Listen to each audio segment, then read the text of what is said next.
अस्सलामुअलैकुम। ये रोडों के हाल देखिए। ये north Karachi football ground sector 11D की हालत है।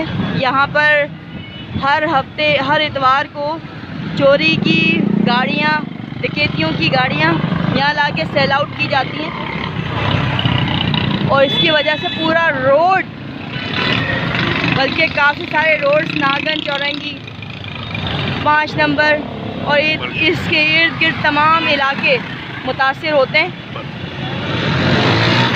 ये यहाँ से लेके वहाँ तक देखें, सारे लोग अपनी गाड़ियाँ बेचने आते हैं। यहाँ पर पूरा रोड ब्लॉक किया हुआ है, पूरा रोड्स ब्लॉक किए हुए हैं। लिहाजा football ground 11D football ground पूरा तमाम हुक्काम बाला से रिक्वेस्ट 100-150 रुपये गाड़ियों के लेते हैं। यहाँ इनको पार्किंग रोडों पर करने की, पार्किंग के लिए बाकायदा गैर कानूनी पार्किंग के लिए 200 रुपये लेते हैं। 200 रुपये लिए जाते हैं। पूछे जरा, आपसे कितने लेते हैं?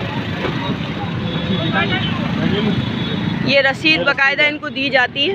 ये देखें, 200 रुपये ले रहे हैं रोड पे खड़ी करने की गाड़ी। ये रोड जो है गवर्नमेंट का है और यहाँ खड़े होने के इतवार बाज़ार के नाम से, जो कि इनलीगल है, 200 रुपये लिए जा रहे हैं। लिहाजा ये ले लीजिए भाई अपना। हुक्काम बाला से रिक्वेस्ट है कि प्लीज़ इसके ख़िलाफ़ कार्रवाई करें और इनको पूरा रोड ब्लॉक हो रहा है, बीमारों को तकलीफ इनको सज़ा दी जाए और यहाँ की जो मकामी रिहायशी हैं इनके साथ इंसाफ को ले जाने में दिक्कत पेश आती है। यहाँ पे मरीज़ मुसीबत में आ जाते हैं, घरों से नहीं निकल पाते। पूरा इलाका ये लोग पूरे इतवार वाले दिन बिल्कुल यरगमाल बना लेते हैं। पूरे इलाके इसकी वजह से मुतासिर होते हैं। मैं रिक्वेस्ट करती हूँ ह्यूमन राइट्स कोऑर्डिनेशन की जानिब से तमाम हुक्काम बाला से कि प्लीज़ इस पर फौरी कार्रवाई कीजिए। अस्सलामु अलैकुम।